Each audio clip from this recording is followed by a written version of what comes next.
Steph, when you see these massive jumps on the first day, same with a couple of the IPOs yesterday, you also see the likes of Tesla performing unbelievably well year to date and issuing more stock. Are those warning signs for the broader market, or at least the broader sort of tech, gig, sharing economy type stocks? Well, I do always worry, especially about these last 2 days and these last two moves in terms of DoorDash and Airbnb. Tesla is its own animal, right? It just truly is, and it's an ESG play. It's a SaaS cloud technology play. It's a lot of different things wrapped up into one, and I can't understand the valuation, but it is what it is. But these other two, these IPOs, I do worry a little bit. These are huge moves. I mean, they priced this thing at 45 billion market cap. It's now at 90, right? I mean, I get that the total addressable market for Airbnb is 3.4 trillion, and they only have 2% of it. So I get that there's a real big runway for this kind of company. But I do worry a first day kind of move, and it is certainly something that I just put a yellow flag out there. But again, as Sarah asked earlier, why does the market keep going higher? And that is because we have liquidity, and then that really does breed a positive tailwind for risk assets. Earlier this hour, we spoke with Barclays CEO Jess Staley. Here's what he had to say about the market, given some of these massive surges and hot IPOs this week.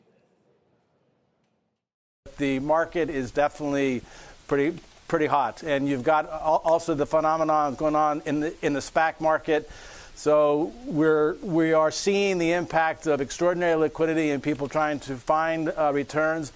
And the fact that a lot of people believe that value is in software, and you cannot miss what's going on in that industry with companies trading at 30 times revenues. Steph, of course, it's pretty hot, but all this issuance has been positive for the investment banks this past year. Can that continue next year? And the big reveal, it's time. What is this new financial that you bought that you teased last week?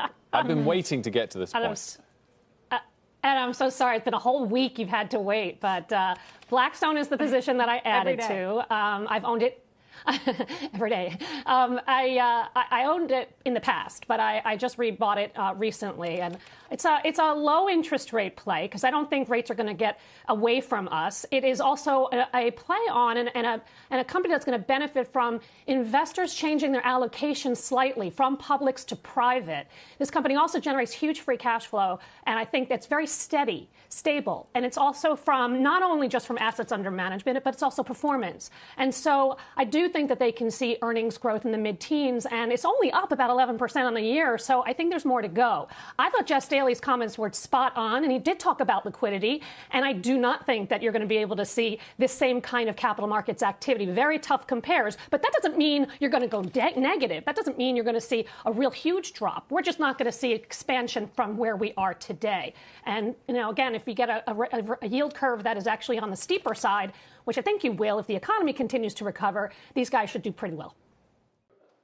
Shepard Smith here. Thanks for watching CNBC on YouTube.